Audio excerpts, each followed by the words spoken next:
invention again. An invention for fools.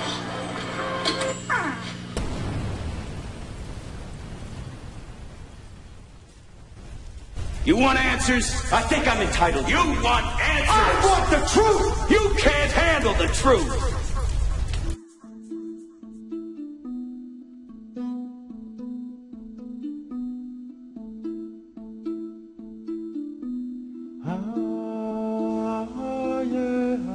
History is a clock that people use to tell their political and cultural time of day. It is also a compass that people use to find themselves on the map of human geography.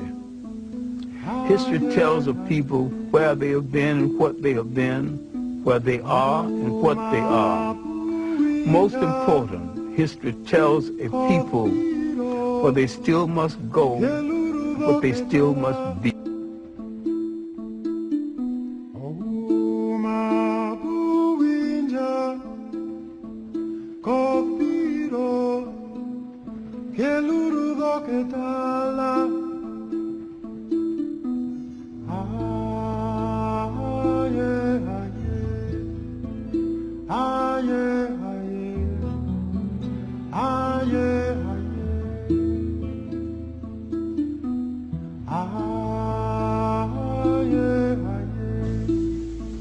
Spirituality is a way of accepting the fact that there is a spiritual force in the universe larger than all of mankind. But someone had to come along and invent a word called God. And someone had to say of another God, mine is better than yours. And someone had to create faith. Someone said, I have the true faith. Religion is the organization of spirituality into something that became the handmaiden of conquerors. Nearly all religions were brought to people and imposed on people by conquerors and used as the framework to control their mind. My main point here is that if you are the child of God and God is a part of you, then in your imagination, God's supposed to look like you. And when you accept a picture of the deity assigned to you by another people, you become the spiritual prisoners of that other people. I'm like a stepping razor, don't you watch my size, I'm dangerous, dangerous. I'm like a stepping razor, don't you watch my size. Stepping razor, Mutabaruka, Art of War, listen Jamaica.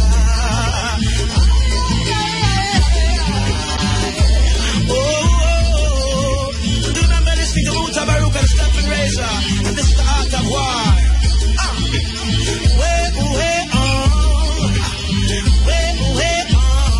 yeah. Sing it, representing from our family. The blood of African kings run up in our veins. Here in Jamaica, rebellious offspring. Muta got a warrior spirit inside. From that time, we can't him. And this a warrior spirit inside. It come to break every shackle and chain. When the Shaka Zulu, Pitney, and Kuma, Pitney, Steppn razor, Pitney, and the Art of War every Thursday. Hey, look how many years them whip with. Dash of the whip and one microchip with. We tell them Babylon style of fit with. War it out until we get with victory. Hey, and fight my brother and sister. When we are dance them say we move sinister. I know we're listening. Mutabaruka, turn the culture, chase the vultures away. Manashaka Zula, Pekune, Enkuma, Pekune, Kunta Kinte, Pekune. It's like Malcolm and Martin and Marcus on fire. Tell us you see right there represent from Mutabaruka. The art of war, Rasta. Yeah, so me that say now, St. Andrew of Holiness, I sure say, well, you know, say, the last statement he make is that the two man them, him really him no mind them in the house. Like say, it's theme choice, whether him should be there or not. You know, him is a good example. And him show himself as a good example of when the statement say power corrupt and absolute power corrupt absolutely. St. Andrew of Holiness is a good example of power corrupt and absolute power corrupt absolutely. Because I know say before when he was Minister of Education, I know him never stay so. He never stay so. But the more power is the more them change. And you can see that right across the board. Right across the board. The more they are endowed with power is the more corrupt and absolute them get with this power. That's why Jamaican people in a serious problem. Jamaican people look upon individuals and vote, believing that the person them vote for will be the same person doing the work for the people when they are in power. Only come realize say the power corrupt them. And Andrew Holiness is a good example of power corrupt. Good example. And you have others too, you know, because most of them is same way that. But since him is the one now in the picture here now and in the sour light. Because when I say I'm in a limelight, you know, because lime a good company, but him in a sour light, you realize, say, wow. Here is what we call a youth. We are talking about youth were born after independence, who's endowed with power, and given the power now, him do something illegal, unconstitutional. The same constitution where him swear, hold up him right hand and stand up in front of the Queen representative. I swear that him going to uphold it. And maybe him never knows him I broke the constitution, but then why is it that you that in a power that way and don't know when you have broke the constitution and not breaking the constitution to the point now where you have to, if I am wrong, I apologize.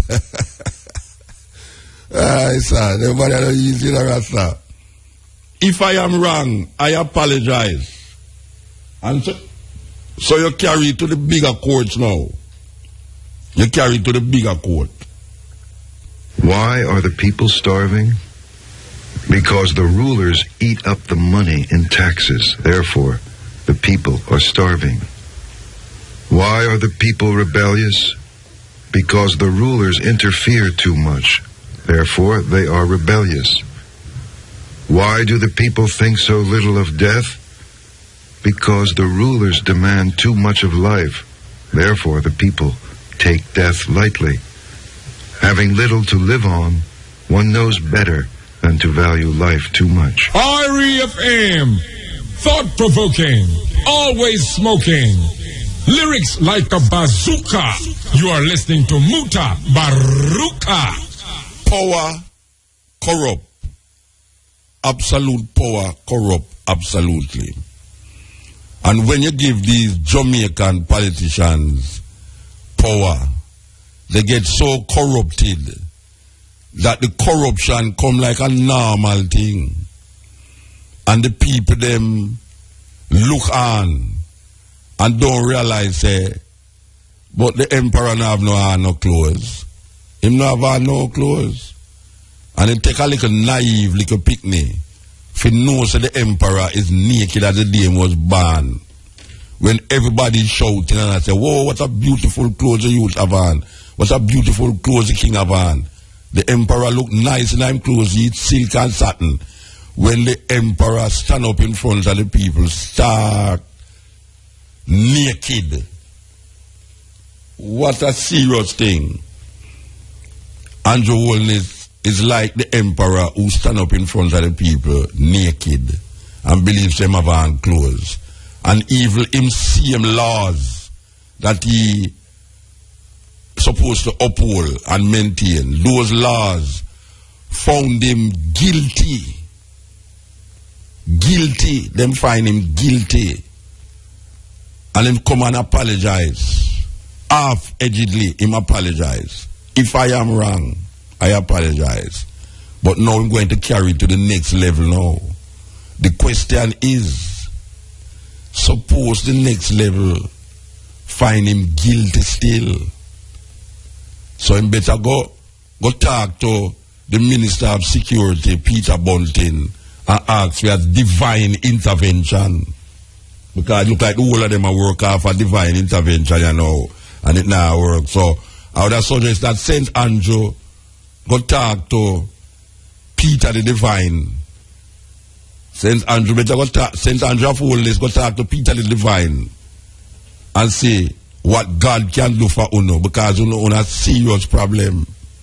Serious problem. Not to mention the Minister of Health. Cricket. Good afternoon. I am Patrice Walters with the local and international headlines. Detectives attached to the Maypen Criminal Investigation Branch are seeking the public's assistance in locating a witness who is vital to a case that is currently before the Lionel Town Resident Magistrates Court. She is Chevelle Alexis Bailey, whose last known address is Woodhull District in Clarendon. Bailey is scheduled to appear before the court on Friday, February 27. Chevelle Alexis Bailey, or anyone knowing her whereabouts, is being asked to contact the Maypen Police at 986-2529 or 986-2527, Police 119 emergency number, or the nearest police station. Agriculture Minister Derek Kellier has implored Portland farmers to reclaim their dominant position in banana production as the country seeks to ramp up export of the crop to markets such as the United Kingdom. Mr. Kellier said the re-entry of local bananas in the UK market in 2014 after a 6-year hiatus is a significant development, not just for the country's export sector, but also for Portland banana growers. The minister was speaking on February 25 at the Rural Agriculture Development Authority's RADA annual open day held at the Folly Oval in Portland. The event was held under the theme Agriculture, the Foundation for Sustainable Economic Growth. The St. Thomas Police have charged 2 men in connection with the 2013 murder of another man. Charged are Damien and Desmond Jadusing, both of Bachelor's Hall in the parish. They were charged with the murder of Lorraine Douglas on February 21. Both men appeared in the Morant Bay Arm Court yesterday, where they were remanded into custody. They are booked to appear in the Yallas Arm Court tomorrow, Friday, February 27. In news overseas, Ukraine's army is starting the withdrawal of heavy weapons from the front line in the east as part of a truce. It says the pullout of 100mm caliber artillery is the first step and will be monitored by foreign observers. Pro-Russian rebels earlier said they had started withdrawing their weapons. The ceasefire came into effect on February 15. Finally, a clear majority of MPs from German Chancellor Angela Merkel's centre-right bloc has backed an extension of financial help for Greece. In a test In a test ballot before the full vote on Friday, 311 MPs from the CDU-CSU voted in favor, with 22 voting against. The centre-left Social Democrats, junior partners in Ms. Merkel's coalition, voted unanimously in favor. Yeah, Steppn Razor, the art of war, we're there with you every Thursday. So, we did a mention about how the power corrupt. Simple people, you know what I mean? Because we have to know that politician is Jamaican people too, you know, who used to go to school, and some people used to go to school with them, some people, you know, run up and down, play football, thief, local man and all them something there. Same politician, man them turn politician. But it's a kind of mentality when you become a politician in Jamaica. It's like you try, you know, like Dr. Jekyll and Mr. Hyde. For those of you who know those kind of story, it's like Dr. Jekyll and Mr. Hyde, man. So here we are saying now, and you really have to go talk to Peter and come to some arrangement in terms of how Peter connect with the divine. But then we have our next problem, and this is the problem of the Minister of Health. Because after the health system has crumbled, this is one of the systems where it's worse, one of the worst ministry when it comes on to facilitating health and the securing the Jamaican people health. This is one of the worst ministry right now. And that show itself in the chick V thing we just gone a while ago, where it never gone yet. But we have been reporting from December that there must be something that Jamaican people can do in relationship to how, first of all, them wasn't equipped to deal with the chick V thing. And then I already hear about Panadol and coconut water and go take rest.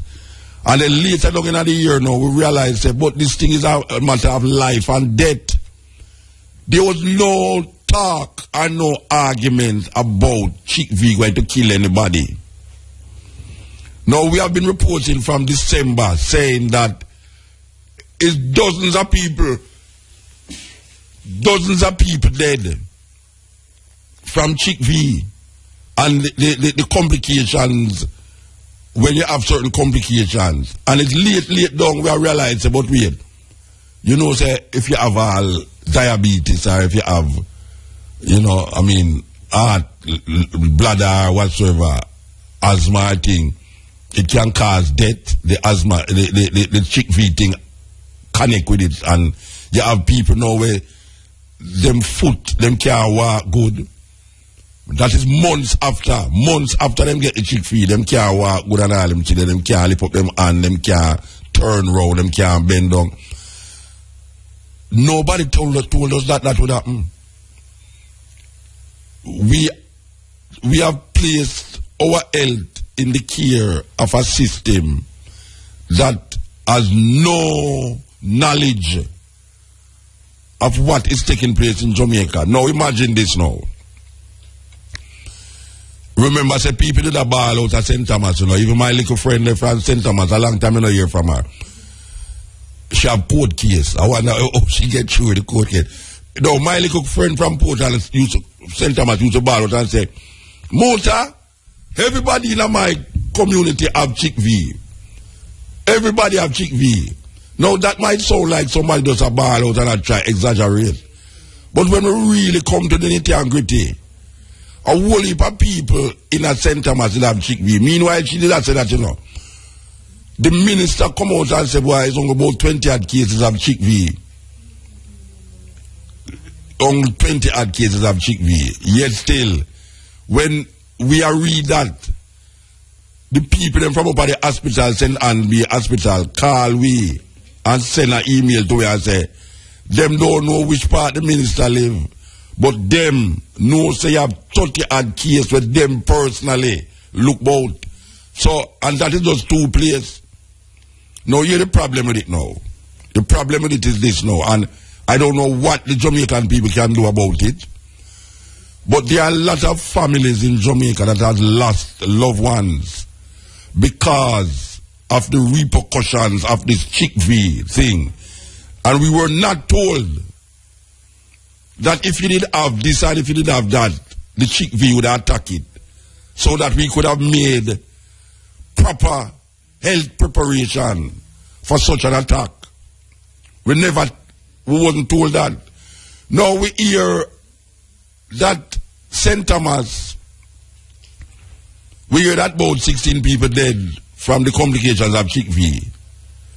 In a St. Thomas alone. Now me did I tell the people them about the whole heap of Chick V death we are going, you know. Apparently nobody never listened to it. Right, Samantha? Yes. Nobody never listened to it. But you know, the minister, I don't know which part he made there, must be between them leg he made there. The minister come out and say it's only 2 cases of Chick V complicated death him hear about, I know about, that is confirmed. 2. And where come from, Rasta? Me tell you the man head there which part it not supposed to there because me still on so now. I mean know over a dozen people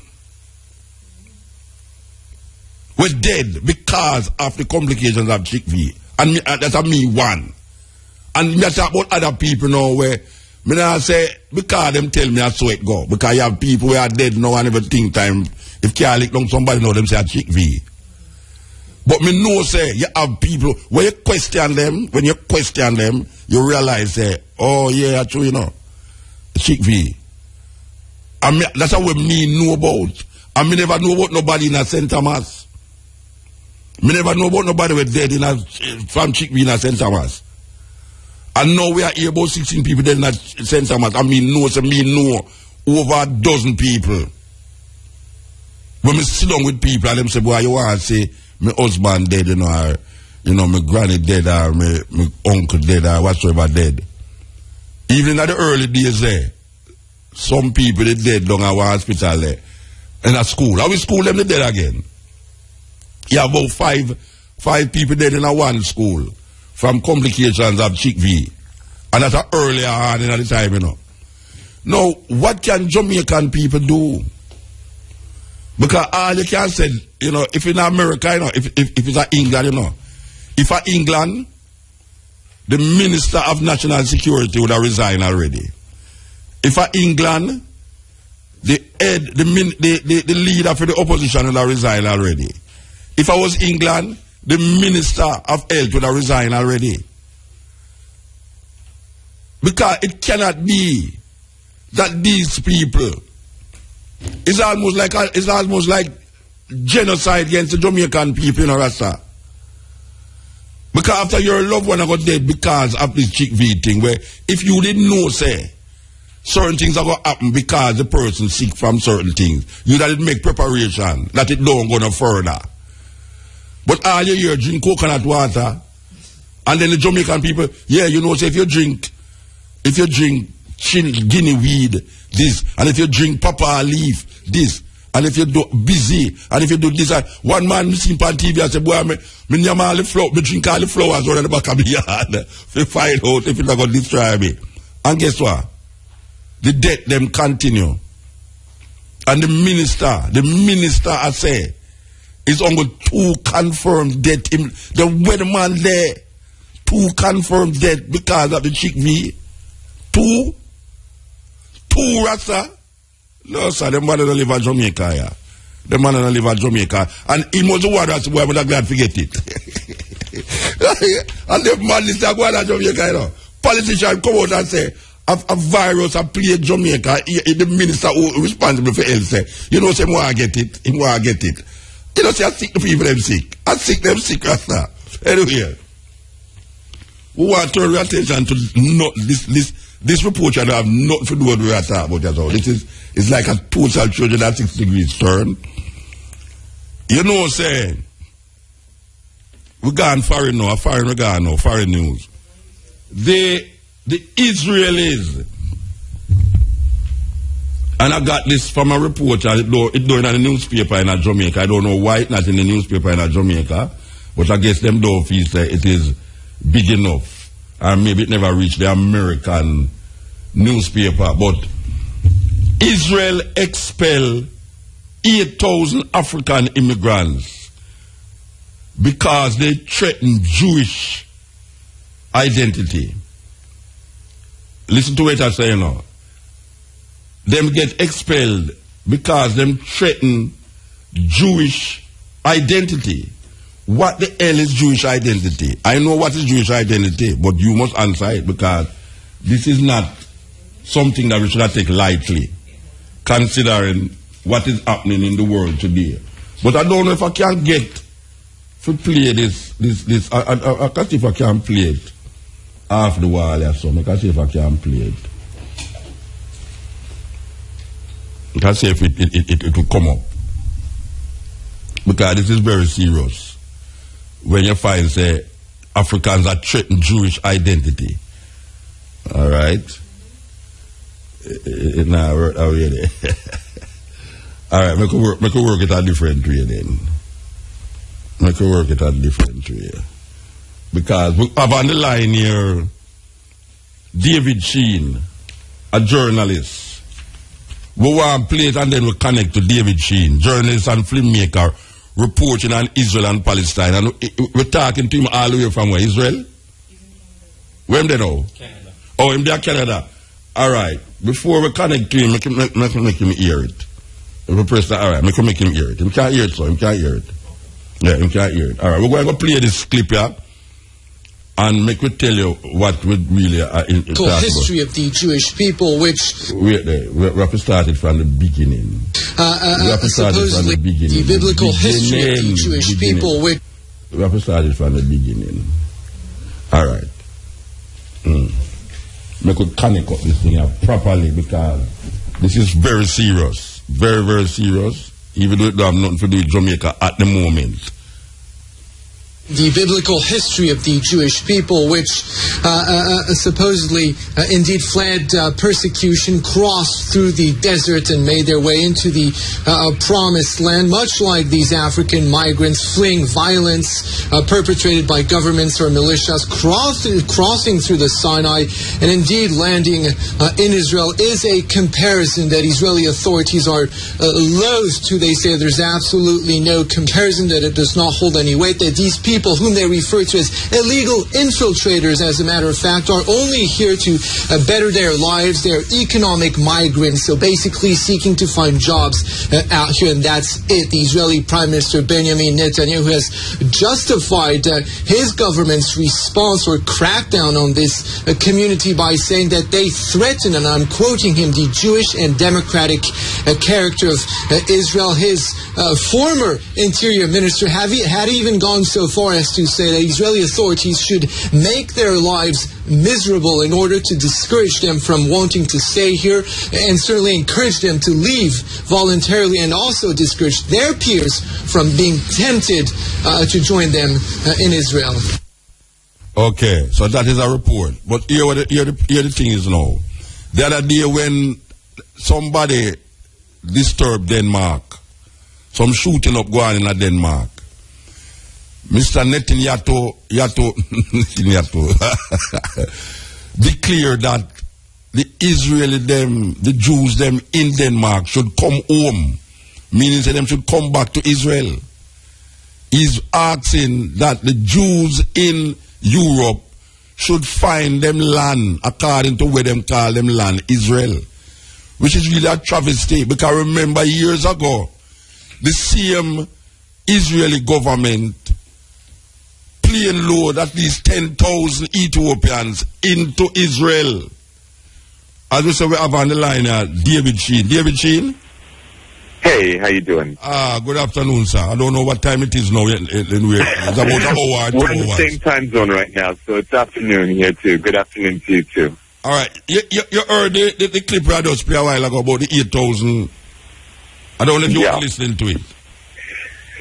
The Israeli government, as you pointed out, has been perpetrating a policy to expel these non-Jewish Africans. We're talking about 60,000 approximately who entered Israel in the last 6-7 years, and it has been each gradually expelling, first of all, the South Sudan, ethnic group by ethnic group. First the South Sudanese and the Ivorians, and now focusing on the Sudanese, the North Sudanese, and it's expelled these 8,000, and sending people back to the tortures they fled from. And you've already spoken about the ethnic cleansings and the political persecutions that they fled from. And what's more, when they entered the country, they often were brought in by gangs of human traffickers who tortured them and gang raped them. Like really horrific stories. These are people who really, the minute they crossed the border, they should have been treated with dignity and be given a space. And clearly, these people are quite intelligent. Those that have managed to reach Tel Aviv are kind of like the cream of the crop of their societies. If they manage to escape these horrific conditions and cross the deserts and get there, I mean, we see photographs of people crossing the Mediterranean, thousands of people on boats, dying or floating, drowning in the Mediterranean because they're fleeing persecution. So if they actually manage to get there, really, we should be washing their feet the minute they cross the border. So wait, just a minute. You're actually saying that these Africans are doing exactly what the Jews did when they reached the now land called Israel. They were running and they end up in Israel, and they were given that land by the British. Mm-hmm. So how is it that even though essentially these Africans are almost repeating the same narrative, the same story of fleeing persecution, how is it that the Jewish people don't recognize them as their own spiritual descendants, so to speak? Yeah. I mean, the truth is that the government did not institute a policy of educating people to values of universalism. They didn't say that the lesson of the Holocaust is never again to anyone. That's not what they teach the children. They teach them never again to us. And they instill in people this idea, not that there is racism against many groups and we need to fight racism against every group. Instead, they said that there's, everyone hates us. Just the Jews, as if there's only one kind of hatred in the world, and therefore the only way to survive this is for basically to do what the Nazis wanted, which is to ethnically to make the state ethnically pure. You talked earlier about bringing the Jews from Denmark and from France. Yes, Netanyahu is constantly encouraging Jews from all over the world to move to Israel, so all the Jews can be in just one place, and for all the non-Jews to gradually leave, or those Jews who are trying to come to prevent them from coming, so that it will be some kind of ethnically pure state. This is the irony, that it's they're taking the lessons of what should be anti-racist lessons, and they're perverting them into racist lessons. This is the policy of the Netanyahu government. And so as a result, we have, as you pointed out, make their lives miserable, rounding Africans into camps. Yeah, I'm talking about, people walking around downtown Tel Aviv and people swooping in, snatching them, throwing them in vans, driving them off, and putting them in camps, literally camps in the middle of the desert. Thousands of African men in camps. Or we're talking about the government promoting this hatred, this idea that they're infiltrators, that they're cancer, that they're Ebola, to the point where average Israeli citizens there's the levels of hate crimes towards Africans. We have an African kindergarten in Tel Aviv firebombed by Jewish Israelis. Oh, yes? And in the end, they don't get any jail time for this.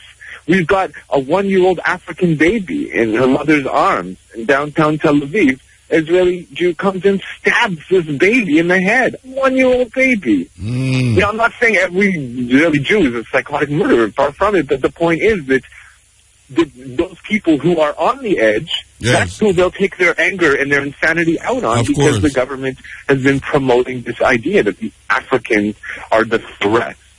And so this level of hatred is off the charts. It would baffle anyone, and yet, as you pointed out, barely reported, if at all, in the mainstream media in the United States or anywhere else. what do you think it means when they say the Africans are threatening Jewish identity?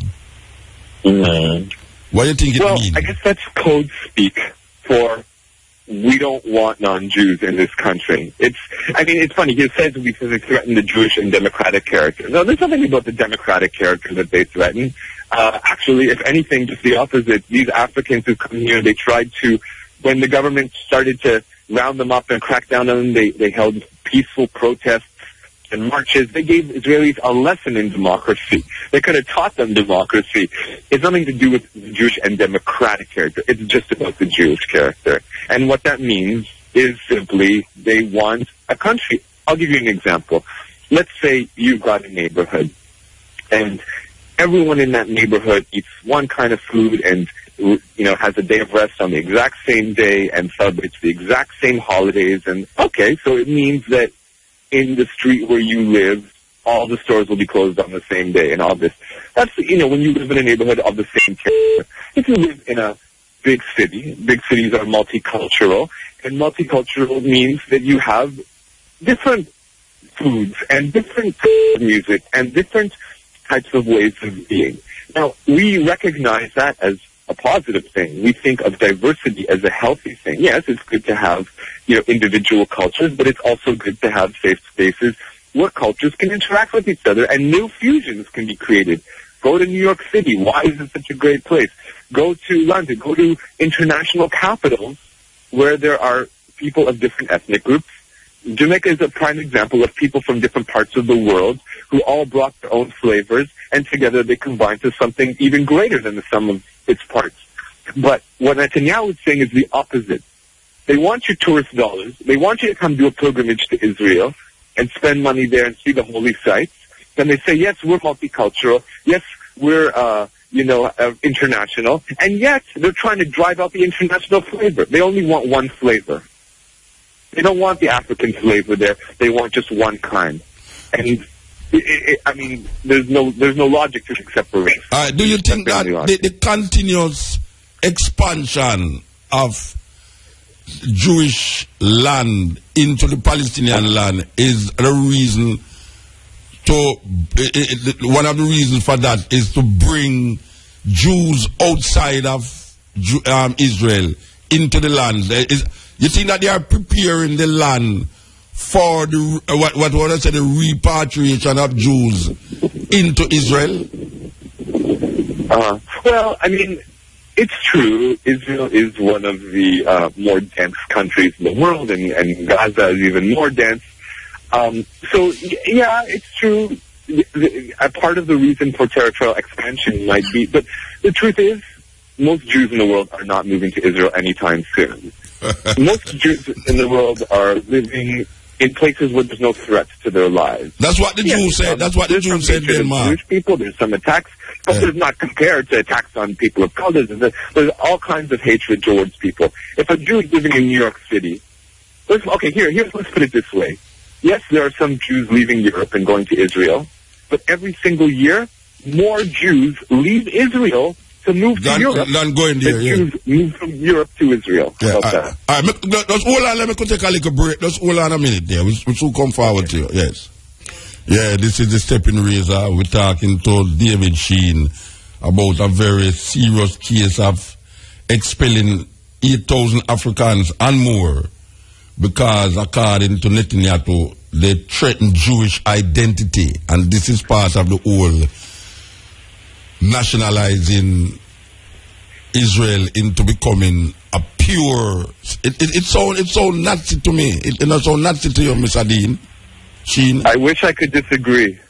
I wish I could disagree. We're not in 1940s yet, but the Nazis came to power in the 1930s and slowly began to institute one racial law to another. And sadly, we're at the beginning of that slippery slope. And if we don't turn back quick, it's going to look even worse.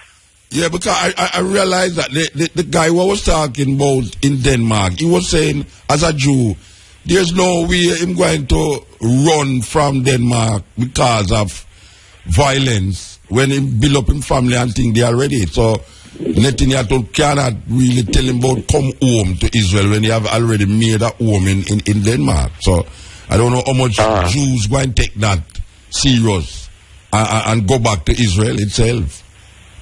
Right. Well, I mean, personally, I think migration is a human right. And you don't need a reason whether you feel connected to a place or whether... I think human beings should be able to migrate. That's a human right. So if someone wants to come from Denmark to Israel, great. If someone's Palestinian and they want to go back to their home in Palestine, great. If you're an African, great. To me, that should be a right.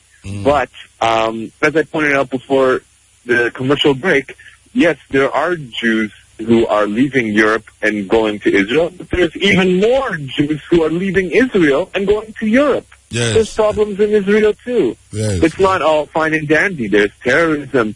But, economically, it's very difficult. There's more and more racism. So there's people who are leaving.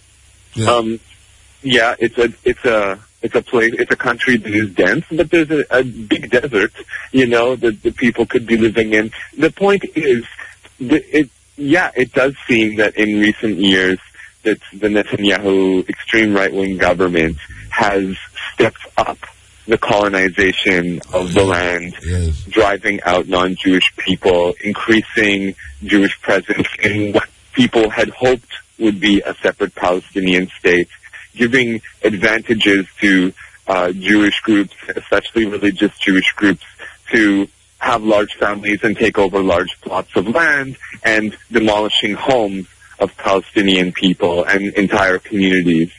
So it's like it's a war over purity, and it's a war over resources, over land, and in recent years it's stepped up, and meanwhile there's near silence from the international community.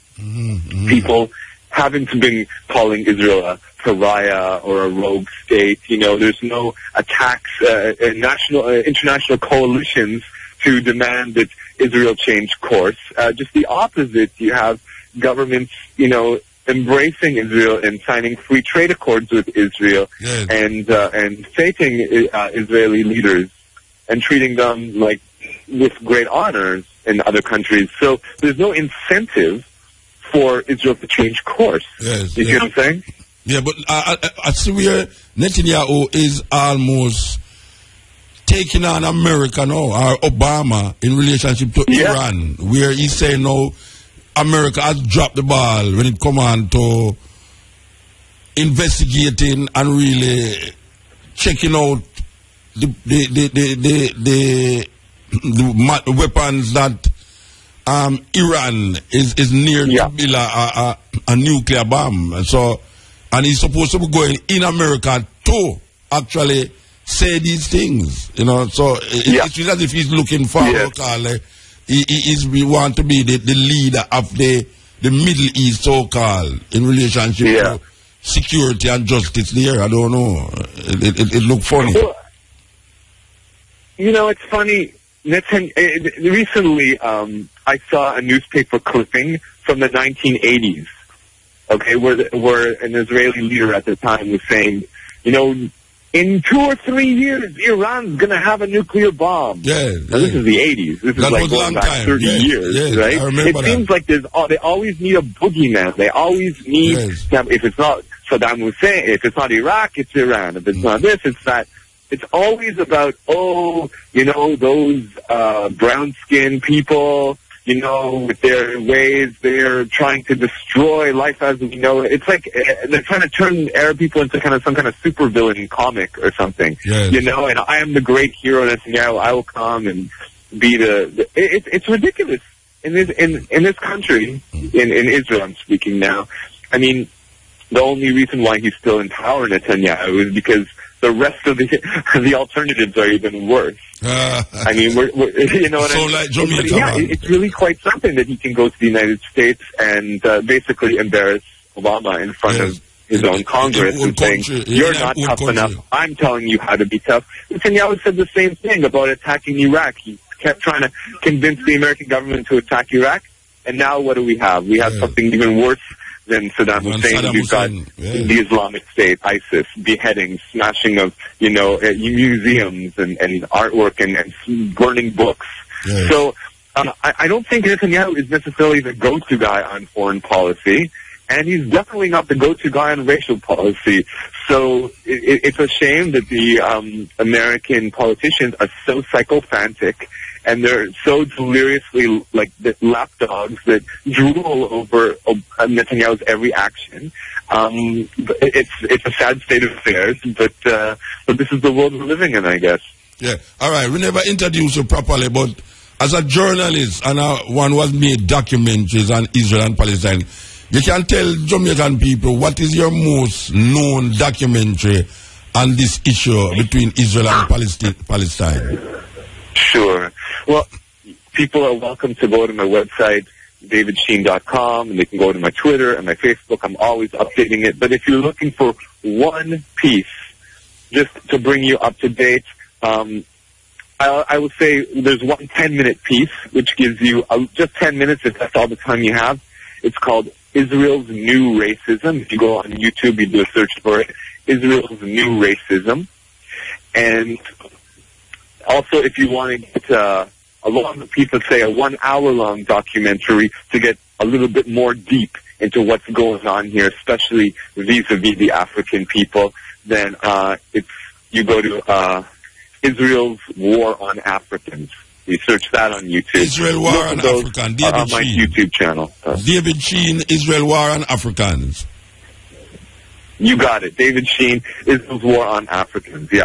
Okay. Well, thank you very much for really accepting this invitation to say what you're saying, and we're going to keep at it, and we hope that we call you again. You will respond as how you respond today. Beautiful. I'd be happy to. Thanks a lot for keeping people informed. Yeah, man. Give thanks. Yes, we have been talking to David Sheen, journalist, filmmaker, reporting on Israel and Palestine, and we're talking about a headline that caught my eye recently, where it said that Israel expelled 8,000 African immigrants because they, quote-unquote, threaten Jewish identity. And we see where Netanyahu is calling for Israelis to come back to Israel. Meanwhile, they are expanding their capture land from the Palestinians. And is trying to make Israel a pure state. That sounds very much like a Hitler talk. Very much like Hitler. I don't know how people see it, but that is the exact thinking that Hitler had about other people, that he want a pure race of people. He don't want to mix people. So he started to wipe out the Jewish people and some black people. Wipe them out. Now we say there is a people who have gone through this atrocity and has pricked the conscience and the consciousness of the people all over the world. Feel sorry for them because of the 6 million Jews that is said that was killed by Hitler. We see that there is a making of a new Nazism, Zionism, that is taking place with this Netanyahu about the purity of Israel, because these Africans are threatening Jewish identity.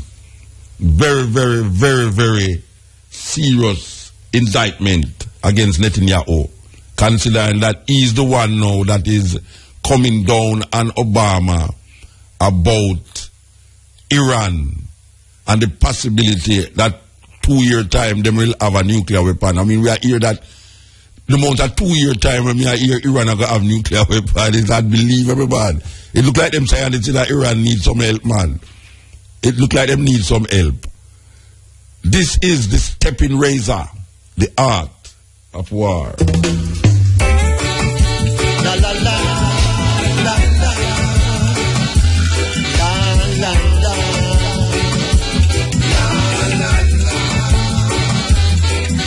Virgin called Dipstick Wadada. Hey, Dipstick Wadada. What kind of name that Rasta? Dipstick.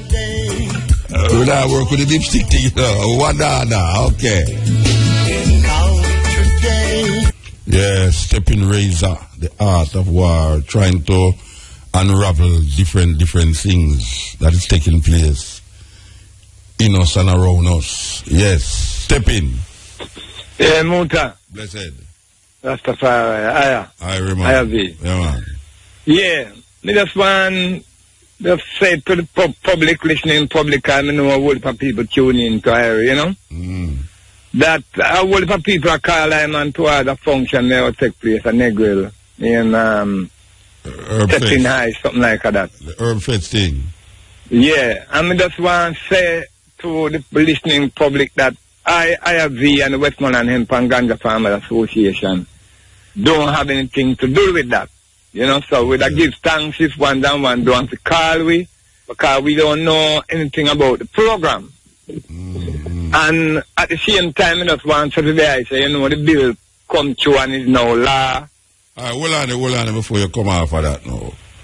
Given that this thing happened on Negril, and given that is a festival of herbs and them something there, it would have been nice if you did have some information about it, as if people call you could have tell them still, instead of try separate yourself totally from it, unless you have something against it.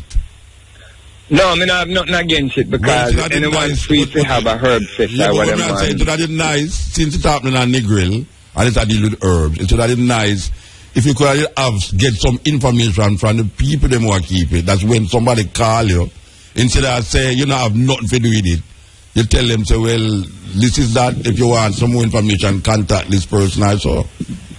Well, one thing I know the person who do it, which is that I don't have no number for him, and I don't know what the program is like. Yeah, but you see, if you keep and say people are calling and ask and associate only with it, even though you're not associated with it, it's just a matter of unity and, you know, say sympathy with the whole program.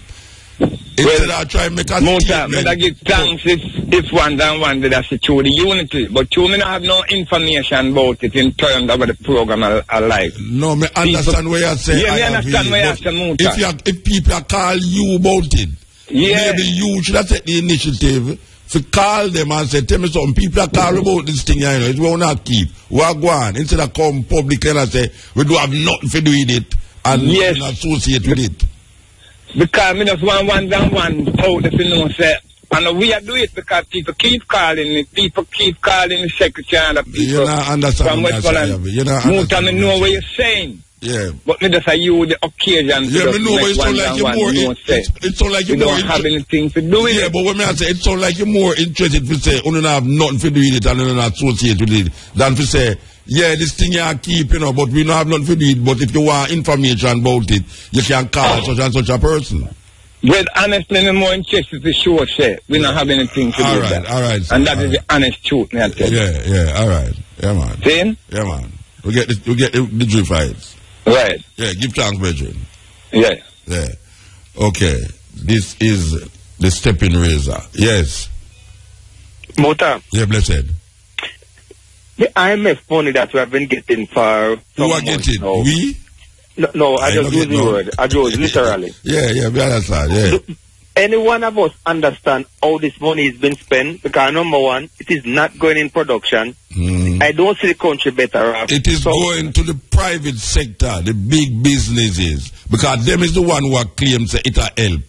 The big businesses, it going into when you look on the ground, you see say the people them are get poorer and the street them look same way, the place not the same way, and unemployment are increased. So it's the big business them that is getting that money. So why can't somebody sit down and talk to the finance minister and tell him somebody that like who? Like who will talk to him? Somebody that he will listen to. Well, I mean them not listen to me and you. Them are listening. What I mean, he will listen now, but sitting down and talking to him, he can't tell him nothing. Yeah, but I hear the opposition debate it in a parliament, and I hear Shah make some statement where I say, well, right now this thing now work how it's supposed to work, therefore, so I don't know. If I come to you, Muta, and say, you want no, me not look a problem now, lend me $200,000. Yeah. And if I take that money from you, and I pay off the bill that I owe, and I don't know how you're going to get back your money, there's going to be a problem, don't? Yeah, but apparently they don't have no problem. They make it look that way. Because but what they about keep passing the test. They keep passing the test. But look here, I am really kind of stand so back right here, no, because when I look and I see it, in Greece, in many other countries that IMF go, and it's war on top of war. Yes, it's not working. But nothing happening in this country, and we see these IMF people come, and them come with some pretty speech because what? They having us very, very soft. That they never have other country. Yeah, that's right. Appear that they are so lenient to us. But don't tell them say the IMF thing now go work, and them say there's no other way. The minister, Peter Phillips, you know, tell a foreign reporter, you know, when asked about it, how come him be used to leak against it and all them something there, him say, watch out, there was no other way. No other way. That is how they make you think. Them put you in a corner where you say, boy, the only way for come out of this corner is to go to the IMF. And now we go to them, and this is where we are reap feed, but them not see, so we are reap not terrible. Because as far as I'm hearing on the news, I hear a group that represent finance, and they are saying now we are in a serious situation, and there will be no growth. Yeah, them say no growth now go after 2 months, or the last 2 quarters, or the last quarter of the year, last year, or something. I hear them talk about it, you know. So it will be hard time on top of hard time for the people of this country then. So what we are going to do now? What we are going to do? Hard time, on top of hard time. How much hard time, on top of hard time we can deal? What we are going to do? Well, it looks like it's going to continue because we are not a people that are prepared to go out there and even stand up for our right. That's how you think. That's how you are think. But Muta. We have been going out there for centuries. Yes, Muta. And you push a dog. No. What? Well, you know. What happened to us now? Let me tell you something, man. You push a dog around for so long, one that day that dog went turn and bite, you know. So, don't feel say the partner boil till it reach the top to boil over, you know. Because the people, them can go on as long as them can go on, but there comes a time when Paul Bogle have to go recognize Paul Bogle and Sam Sharp. But Muta, you, a lot of other people, right? You speak out against things. I go there and I stand up against things. Yeah. And even the people that is meeting it, they pass and they criticize us. And we are standing up. So, is the people change? Yeah, but brethren, I can tell you something, man. Don't look on it that way there, you know, because I say... And we are just discussing things, you know? Yeah, you see, these things is not... Hey, you don't organize certain things, you know. Certain things just bubble over and you just can't take them away. It's not something where you organize, you know, like say, sit down and you organize that, you know. Because you organize it's not going to work. Yeah, you see what's happening in all Egypt and all them places where nobody don't organize nothing, you know. Man just decides, watch out now, enough is enough, you know, we just go do a thing. So, all them people, they will feel say them easy and sit up on them easy chair. It's not something where you go here, so, boy, Mutabaruka organize to do this and no, and so it's all going on. A guy, unknown guy, when nobody now will think, watch and see. You think a joke will make, watch and see, man. Well, you are so right, Muta, you are so right. Because look at George William God. Yeah. He was a quiet man. Did anybody expect him to play that role that he played? Well, nobody never expect the deacon named Paul Bogle to do what him do. Exactly. And him a church man. Exactly. So we don't know if a church man, maybe we don't know if a church man I think certain things are right now. We never can tell if my boy, where did I look on, what's she name? Where the minister name again? Anna. Maybe all long I think certain things that we don't know. Just like how we never know, say, we don't think about this naked woman and so. Okay. We never know, say, he would carry mind so far. Because, as you mentioned, Paul Bogle, you know, you believe we still have people in this country that is in jail, and they've come to him and say, look here, come with us, change your ways. And when they look down the road, they see the gallows that they're going to hang you. Yeah. And you decide, say, no, I will prefer die on the under gallows more than support you. Yeah, man, yeah, people in Jamaica will stay so, man. Well, and me know say me stay so. Me not switch and change certain things. A man will have to go kill me. But me in a position already, you know. Seriously, in our next island, you know, where the man them have a plan to cut off my locks, you know. And for the first time having no locks in my life, me in my mind I said, you know, so them have to kill me inside that. So a guy now get cut off my locks just like that, you know, man have to kill me in here. And I was deadly serious about it. And the only reason why me locks never get cut off is because them looking at my passport and realizing me was a foreigner and me have all American visa in my passport. That's the only reason why them never cut off me lock. Because 13 other man, them cut off for them one. Okay. And just because the man them did come from the island, why them cut them off? And me get saved because man look at my passport and realize, but wait, the man have all American visa in my passport, you know.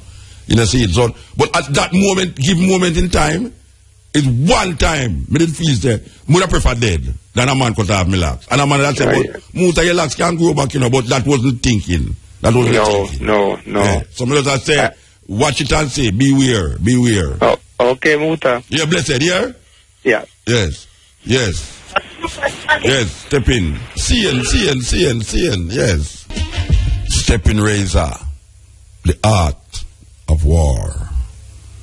Last week, we talked to a mother about a child that she said was bullied at her school.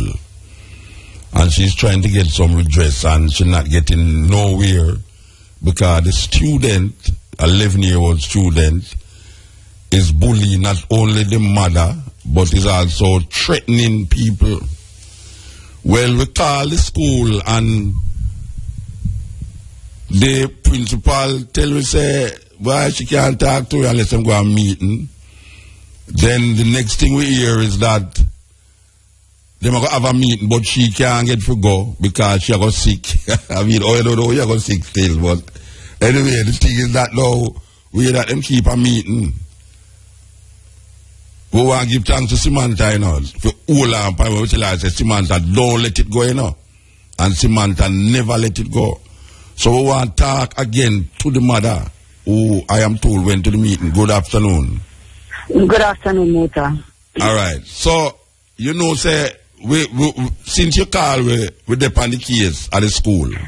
Yes, I know. And I get calls from Mary. And I'm assuming that the reason why them call this meeting so quick is because of the pressure we will put upon the principal and the school to say this thing need to be addressed. Yes, Muta, because I know about the meeting from RFM before the school called me. The RFM tell me about the meeting first. All right. So you see, we never let it go. When Samantha asked me about the meeting, and I tell her that I did not know about a Thursday meeting, I know about the meeting on Monday that gone, and Samantha said, all right, so we're going to link back to school, and then after Samantha hung up with me, the school, couple minutes after that, the school linked me and tell me, so there's a meeting for this morning. Yeah, them call the meeting because we have been at it, and we say we now let it go. So, you was at the meeting today? Yes, Muta, the meeting starts from before 9 o'clock and lasts till 11 o'clock. Okay, so give me a little run-up how we're going at the meeting. Okay, in the meeting, there was a detective there from the Barton police station. Oh, a police there this time? A detective was at the meeting, Muta. Okay, all right. Yeah, and the mother of the child and I was there and my child the mother of the child come this time? Yes, she came this time. Well, I mean, I tell you, you saw radio there. But she come this time and at the end of the meeting, me and she almost wore out at the gate car. At the end, he thought... No, we don't reach at the end yet. No, nobody tell me about the end, man. I want to know about the meeting. What's happening at the meeting? Tell me what happening at the meeting. In the meeting, Muta, the police questioned both child, and the child give their story. I told you my story already, right? So my child repeated what I told you last week. Her child now been saying, all the things that he's been saying is that, is my child that trouble him? Okay. You understand? He's been keep saying, is my child that trouble him? But other kids, they call other kids and ask other kids this situation. Not in this meeting, but on Monday meeting. Yeah. And the guidance counselor speak up in the meeting that they call other kids one by one, and all kids give the same story as Rashid. Yes. And most of the kids that they talked to were grade 2 kids. Right? Because my daughter is in grade 2. So my daughter friends from grade 2 was at with the incident with the condom, where rub the condom in their face and put it in their mouth. Yeah. Right. So he keeps saying Muta is my kids are the problem, my kids are the problem. 5 minutes in the meeting, the mother get up to walk out. So So what was the consensus in the meeting? What the principal say, what the police say, what the conclusion? The principal says, first of all, the police, he had to go to a court, he said. So he did the first part of the meeting, and when he listened to both stories and come to his own conclusion, he said when he listened to both of them, his thing is to get a professional mediator because this thing is deeper than what we think. Right? Yeah. So they asked both me and the other parents if we are willing to speak to a mediator, a professional that's trained to deal with these things. Yeah. I said, Muta, anything towards my kids, right? Anything at all I will do for my kids. I will take a bullet for my 4 people. All right, so where the principal? So anyway, she said she not come and know. She not going to know other No, hold on. Where in all of that, where the principal conclusion was? What the principal said? Well, at the end of the meeting, the principal gave him a letter of a suspension for 5 days. They give the youth a suspension. Yes. Okay. He get a letter of suspension for 5 days today, so he must not come back to school until next week. Friday. Yes, yeah. Right. So I asked the principal, I said to the principal, next week Friday, that means I'm going to take my kids out of school again because I am not going to send them to school with this kid because I don't want him hurting them. So she said, no, I must send my kids to school, and she's going to call the chairman of the chairman of the board of the school, and she's going to call ministry because she has to follow guidelines, and this is what she has to do, and she will let me know what happened from there. So she goes as far as ask. In the meeting, a lot of things were saying, so I said to them that I'm not going to move my children from the school, Muta, because where the school is situated and where I am living is an ideal, the best safe security for my kids and traveling and going back and forth from school, right? Because literally, if they can walk to school if they want to, right? That's how close the school is. This child is living in Trelawney, in another parish. So the principal was asking the teacher that he does not have GSAT to do because of some problem, because the child is a problematic child and he's getting counsel from the guidance counselor. So most of the time he's not in class, he's in the guidance counselor office. You understand? So the principal was asking if the mother could find a school in Trelawney to put the child. So she said she's not going to put him in any school until September, and she's not going to keep him out of school. So I said to the principal, well, my child is not the problem in the school because the office told me that there's no report about none of my kids in the office. My kids are not popular in school, not the words they use exactly. My kids are not popular in school. Their name are not in the office, right? This kid have a sheet long from here to Cuba with complaint in the office about him. So I said to the principal, I know that, and I'm going to get a lie, and I'm going to seek legal advice. I'm not moving my kid. So the principal said I must not do that. She's going to get in contact with the ministry, set a meeting, so she will get in contact with me, I guess, before Friday, before the kids come back to school, because she cannot do anything more than giving the 5-day suspension and let the chairman and ministry take it from there. Okay, well, I want to tell the people that we tried to make a link with the school itself. The principal say them can't talk to it, then them find another excuse about a meeting, which is a she or him? She said she's not going to be at the meeting, but now we hear that she was at the meeting. She was at the meeting, and to be honest, Muta, she's really sick because she had us use an asthma pump during the meeting, and I use asthma pump. I struggle with asthma, so I know she wasn't pretending. Yeah, so, well, that's not sick. That's not asthma we have all the while, and a sickness come up and like chickpea. She said it was her reason for not being at any meeting before. But she tell us that she never did at the meeting, but she was at the meeting. Yes, she was at the meeting. Yeah, and she never wanted to talk to her. She said she's not talking to her until she talked to this and talk to that. And she's a principal, so I don't know how that goes. But I know Muta because I get blamed for calling radio station. No, if people is wondering why we are talking to you again, it's because we couldn't talk to a next person. You see, so we have to talk to you still. And since you did the meeting, we'll ask if we give you accounts the meeting. So you say the student get 5 days suspension. Yes, with pending to see a guidance. You and the other parent must see a counsel to see what will happen.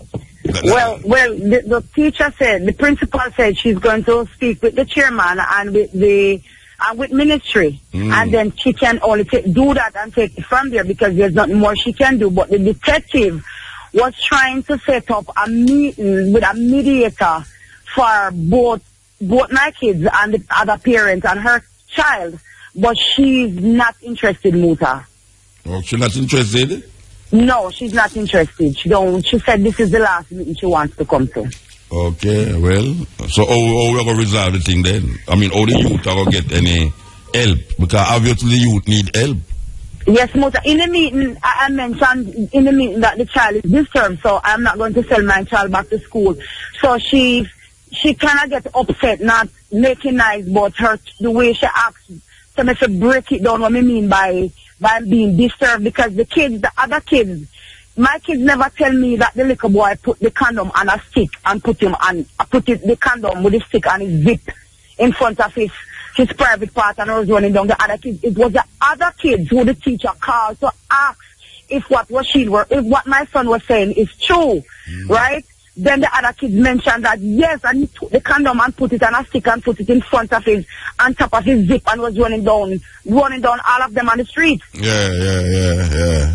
So I said, if you don't know what I mean when I say your child is disturbed by threatening, even not threatening people them with obia, Muta. Yeah. You understand? So I said for an 11-year-old to be threatening other people with obia, threatening other people to... All right, hold on, mama, hold on. We want to talk to somebody else in this thing, you know. Make we see where I go on. So. All right, go on, talk. Yeah, so I said it seems that the child is disturbed. Hold on.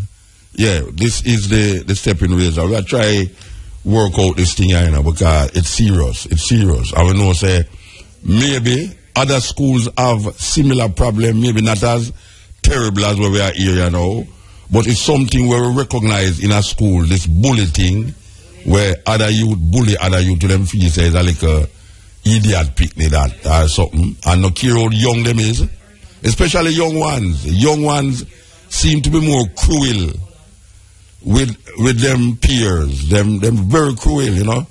We used to do some things at school where it's unbelievable. It's just that everybody did agree with it still, including the people where it is done to. Because eventually the next person who it is done to do things to other people. I mean, same school business. Remember the time when we used to play flower war when we get the skim milk in a school? Because them days in America used to give us skim milk and cheese. Them used to give us skim milk. We used to have skim milk war. You powder one another with the skim milk. It's unbelievable. You see people are going white like chalk. You understand? And we used to have a slingshot war. But the problem with it, the thing is that it's not only one person bully down the whole school. It's everybody are doing a thing. So, where were they now? Both parents are. All right. So, we're going to do the linkage as well. Good afternoon. Good afternoon. All right. Who is this we're talking to now?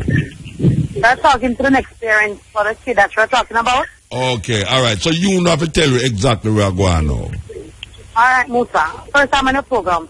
The first time I've heard about this incident with this young lady, it was when her husband came to me at the market, because I sell in the market on the weekend. He came to me about 5 times and he reported that my son, my 2 sons go to John Rollins, one in grade 4 and one in grade 6. He reports that the bigger one in grade 6 is molesting, troubling his children after school. So I asked my son in front of him one week and he said nothing like that. And then when I asked him to carry his 2 kids and they come, and the gentleman and I talk together and my boyfriend, he said, all right, we're going to have a meeting at the school. I said, I don't have a problem with that. What he did now, talk to me. The other week him come to market, he don't come back to me now. He got to my son in the market, because, you know, kids all over, you go to the market and you send them out. He got up and he said, I'm not going to go back to your mother, you know, but every time I go to your mother not so. I just do my thing. So me see my asking what you mean by that, and they never said that. No, this incident now, I was at home, and I got a call that I must attend the school. When I didn't send my son to school one week, since of this incident, because I can't do the mix-up and the bag thing and the parents thing, When I was at home, I see my son now come with a letter. The first Monday I sent him to school. Say, I must send him off to school unless I come. I couldn't make it on the Monday, which is the meeting of Monday gone, because the principal wasn't at, was sick. Alright. She called me Tuesday, and she told me that I'm coming because it's urgent. Wednesday I have to go to the market. I said to set it for this morning. When I go to school this morning, I meet the other party, which I used to see because I used to live. It's sure enough business when I used to live in a neighboring community in St. James. So it's not like we don't know each other. We know each other but not acquainted. Never talk like friends, but we talked. Alright. When I go to school this morning, I see her. I see her son, a detective, the principal, the vice principal. We were talking. She was getting into temper. This and that, and we were talking about the condom, something she tell about. She never, the child never said that my son put it on a stick and put it on his dick. Said my child put it on a stick and push it in his face and must rub it in his sister's face or something like that. So when I sit at home and I hear she could not do it and say, oh, my son have a bad reputation, wrong from where to Cuba. And this woman just want my picnic to come out of school, and I'm not going to let my child in school because of she. Let me ask you something. In the meeting, when them accuse the child the misbehavior with other students, it's a lie them and tell upon the youth or no? No, I didn't say that, Muta. No, I never say it. I never say it. I just say. You agree that I never say nothing. I just said you agree with the principal, the people them in the school where say the youth misbehaving and bullying other youth. You feel say it's true them attack say him a bully other youth. No, I'm not hearing that clearly. You're breaking up. Yeah, I asking you if you feel say the accusation against your child is justifiable or not. Not the specific things them. Just the accusation of being a bully. No, not really, because when I ask vendors over by the school gate and they tell me that no trouble is different from the ordinary. I didn't know about the incident. I asked teachers. No, sister, hold on there. We're not talking about a specific incident, you know. Me say if you want bully at school? The accusations brought against your child by the people them and the student them who says, and where them have a list of things where them report it to the principal office and the council. I'm asking you if you think say it is justifiable. If you think say something was happening. I don't think so, Musa. You know why I don't think so? I don't think it is justifiable. Yeah. Her kids are calling my son nickname. Yeah. Her two kids are calling my son nickname. I remember. They're not adults like me and you and she. They're kids. Yeah. So no kid wants to be called a nickname by big draws. That don't nice. Yeah, so what to the other youth, they will make accusation against this youth now? No, I don't know about no other youth that make accusation, Muta. You don't have no other accusation? The principal says she's going to speak to you, but you have to take the procedures. So when they reach to the principal, you will hear who is telling lie and who is telling the truth. Alright, so what's happened to now the guidance council, where them say you need guidance council to step into the whole thing? Who needs guidance council? Well, the two parents them look like them as loggerhead with each other. Muta, let me tell you. This thing here, I'm telling you, the direction that it's heading in, that this lady wanted to head in, it's just that she wants her son out of the school. She only loves her kids. She don't love other children, other people's kids. So why them tell you must come back to school for 5 days? No, they didn't say must come back, you know. What them say? She said she not going to send her kids to school when I won't come in. No, she said, well, that means a lie, she tell them. Say they said the youth must come back to school for 5 days. Look here, Muta, they give my son 5 days suspension. That may ask you, why them give him a suspension for 5 days? Because this is why she give him a suspension. She said she was sending without the must come with the parents. And I come this morning, she said only thing she could do for the member of the school board or the chairman to come on board, she have to just give him 5 days suspension. Okay. And then now he'll be returning back to school on the 6th of March. Okay. And the meeting is the 4th. Okay. So she did the same, must come back to school. I didn't hear that. But suspension means they must come back at school. No, the letter didn't say that. I have the letter in my house right now. Can go so what is that suspension? What is that suspension? Is that suspension is just time when you get time off to take on school? Expel it when you don't go back to school. Alright, hold on, mama. Hold on. We could take some advertisement and come forward. Hold on. Yeah, the time is 4:31 and it's music news time.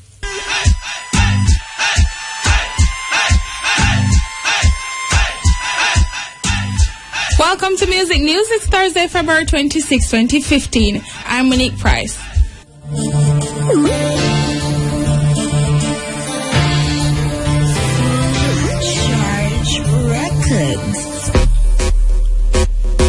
New reports have surfaced that Tom Tavares Finson, the lawyer representing DJ Glendon Admiral Bailey, says the charges brought against his client are misunderstanding and he will be able to explain in court. According to the Jamaica Observer, it is believed that Admiral Bailey has been using the documents claimed to be fraud for the past 25 years. The DJ is charged with 2 counts of presenting forged documents, 2 counts of obtaining passport by false pretense, 2 counts of possession of forged documents, 1 count of attempting to obtain a passport by false pretense, and 1 count of conspiracy to defraud.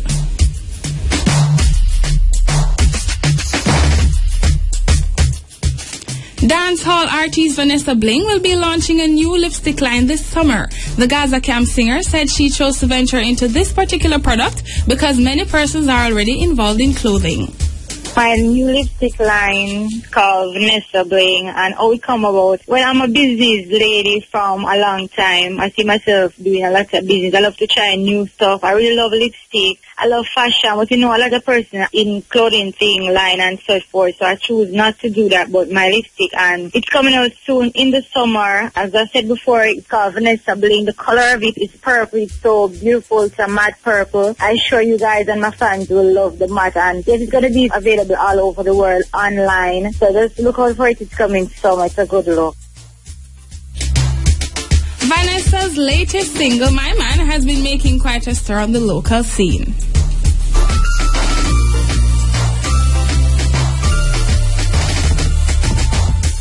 Is there a place for adult comedy in Jamaica? Last December, an adult comedy show, the first of its kind in Jamaica, was held and is set to showcase for the second time on Sunday. The show, Laugh Your Body Off, was first staged by the Shades nightclub, and the promoters are gearing up for its return. The show will feature several well-known Jamaican comedians and entertainers. In an interview with Music News, well-known comedian Leighton Smith says there is a place for adult comedy in Jamaica. He explained that adults and children need to enjoy themselves, but the presence of children sometimes cause comedians to alter their performances. Yes, there's a place for adult comedy show because it restricts when you have comedians who prepare their materials on a certain level, and then you go to bring forward your comedy piece, and then you have to curtail some of the things that you prepare to say because kids are in the audience. Then it kind of hamper your performance. But the space is there now. People are appreciating the fact that not everywhere kids can be, because people need to enjoy themselves, and also kids need to enjoy themselves. So you cannot have it where both parties are at the same place. It's not good for the mother and the daughter to be in the same band. There must be a balance. So I think people are appreciating the fact that comedy is growing, and it is something that it has a twist to it that is unpredictable. Sometimes when a performer is on stage doing their piece, you don't know the end of it. So you want to keep the surprise to yourself. You don't want the kids to really be there to help you to unravel the surprise. Meanwhile, events manager at Shades nightclub Winston Carter says patrons should take this opportunity because their satisfaction is guaranteed. Guaranteed.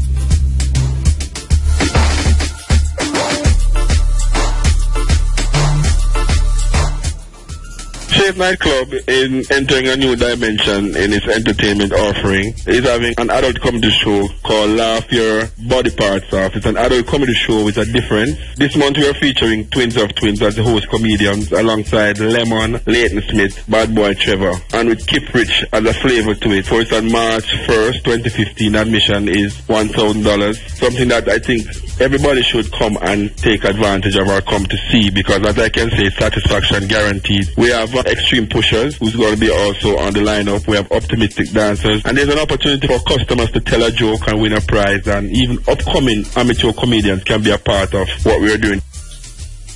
Carter says the event will be held at the end of each month.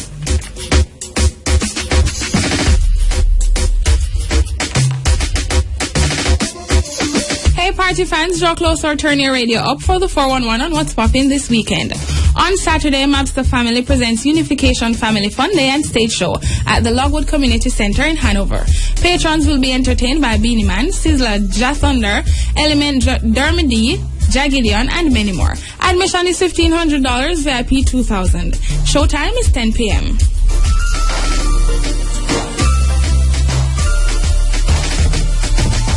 Also happening on Saturday is Dance Hall Nice Again featuring Gully Bop. This event will be held at the Cool Breeze Entertainment Complex, 17 Sharper Lane, Church Bend in Old Arbor. Music will be provided by Stone Love, Bodyguard, and Metro Media. Entry cost is $500.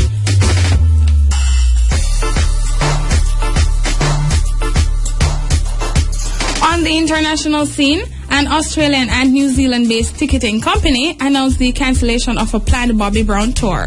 A part of the notice said Bobby Brown's upcoming tour has been postponed until May in order to allow him to spend time with his family. Bobby Christina Brown, also daughter of the late Whitney Houston, is still hospitalized after being found unresponsive in a bathtub on January 31.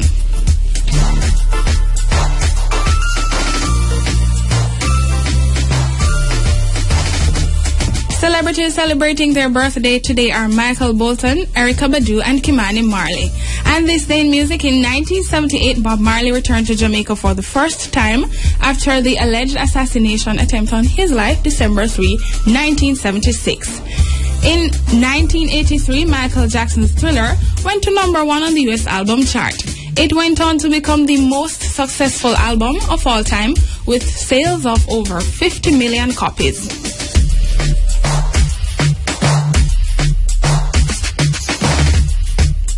That's the full 100 in music news for today, Thursday, February 26, 2015. Well, I mean, I tell you, say, so much things happening in between this conversation with the two mother of them that, yeah, all right. We want to go back to the conversation. Sister, you there? Yeah, Muta, me there. No, which one I know this? The mother of the accused. The mother of the child that make the complaint this. No, we want the mother who the complaint make against. Okay, no, that's not. I'm here, Muta. All right, let me ask you a while ago, see, why was your child suspended for 5 days? Why them suspend him? Because of the allegation that her child made against him. And it's not because them bring other people for. Muta, listen to me. I was at the meeting and I didn't say any other people. No, not at the time. No, them never bring no other person at the time when you was at the meeting. But other allegations was made against you by other students. About with different people? With different things that the youth do to other students. Yeah, but not that. Those cases are not why my son has been suspended. Her case is why my son has been suspended. Because if my child or something, and two parents meet, or me and the other person meet, I don't see them behaving like how she behaving. Alright, so you don't accept the point about the condom thing? No, mate, I don't accept that. I accept the point where you say put in on a stick because it does say that was even as a principal. But the put on the front part of his dick, I don't know nothing about that. All right, but him take up.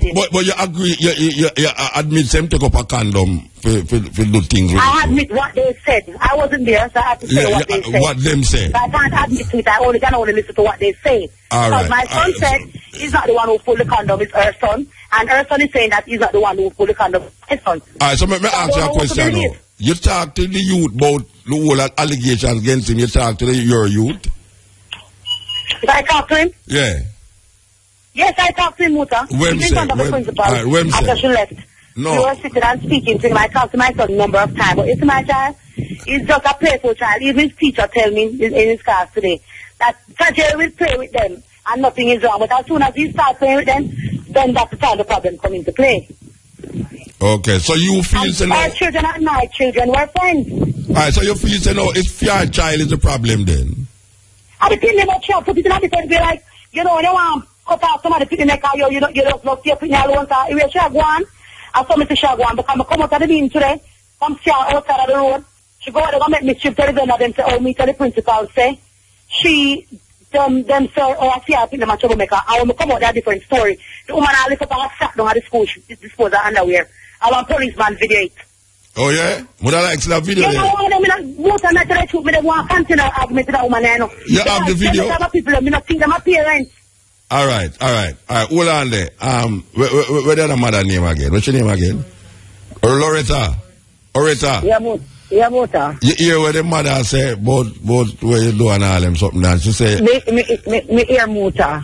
But you see, we not it now go resolve if the back and forth thing, she accuse you accuse she, your picnic accuse if you are picnic I say no go so it now go rectify, you know. Only thing say only need for sit down together with somebody, professional somebody. That's why the detective was saying in the meeting that he needs to set up a meeting with a professional, a mediator, somebody else, because this thing is deeper than because Muta she do not want to accept that her kids our son is doing this thing.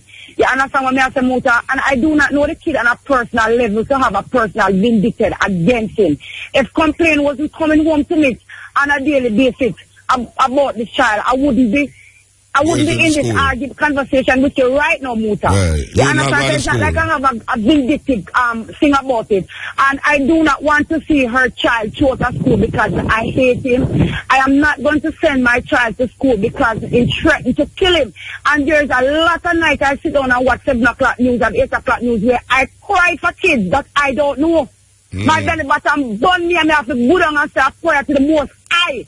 Yeah. To give those parents strength, Muta. So me no go and wait on for nobody for good and prayer. Hold on. The lady for the accused child, you know. Would you agree to sit down with a counselor, the two of you, to trash out this thing rather than a back and forth thing? Muta, I don't have a problem with that because she's telling you that I said I'm not interested in the meeting. I have the letter in front of me right now that it said I'm re-indisciplined at J. Douglas. It says this says to inform you that effective Friday the 27th, 2016, Tajay Douglas is on suspension for 5 days, 2 days. As stated in the Code of Regulation, Section 30(1)(a), the principal of the Public Educational Institute may suspend from the institution any student whose conduct is, in his opinion, is such of nature that the presence in the institution is having or likely to have a determinal effect on the discipline of the institution. Tajay should resume the class on Friday, March 6th. If I didn't agree on going to the meeting, sir, would the principal give me this letter? No. The principal can't give a letter and then you know, agree for meet with another mother, you know. No, I don't. If I'm not going, I'm just not going. All right, so you agree if you meet with the mother with a counselor? I agree, but the way she did this evening, she just allow me to disagree because my kids, my children, because I have 2 sons and he's only one of them. They call him nickname Bashing Fat. You know them love Fat because she comes to me tell them I have no back on the belly at all. Yeah, all right. So let me ask you something now. Let me ask the other one something now. Let me ask her something. Now, if you try to remember her name, you know. Oretta. Yeah, Muta. Where make you go to the road and I lift up your frack and all them something there? Muta. Nobody tell me say a lie, you know. Nobody tell me say a lie. Muta. Go. No tell me say a lie. Dress, Muta. Yeah. I have on a short dress and the breeze was blowing and the dress low. You understand? I did not deliberately lift up my dress. Muta, the reason why the argument started out by the gate, Muta, is this. I saw the kid, the mother and the kid come out by the gate, Muta, and the kid leave the mother and went back into the school. I decided to go back down to the school to get my 2 kids because it is Sunday. No kids is in class. There's bunks about and other activity down there. All the kids are out and in the schoolyard playing. So I do not want my kid on the compound because he's telling him I'm going to bust. It wasn't pipe. I'm in a care when nobody wants to. You're afraid. You take it serious. You're not asking. So when I went back down to the school, and I find that I was looking for the kids and I couldn't find them. And I used the mic. I asked the mic man, the music man, to do it for me. And he said his voice is sick, so in short sick. So I do it myself and I find them. Them come to me, I find them.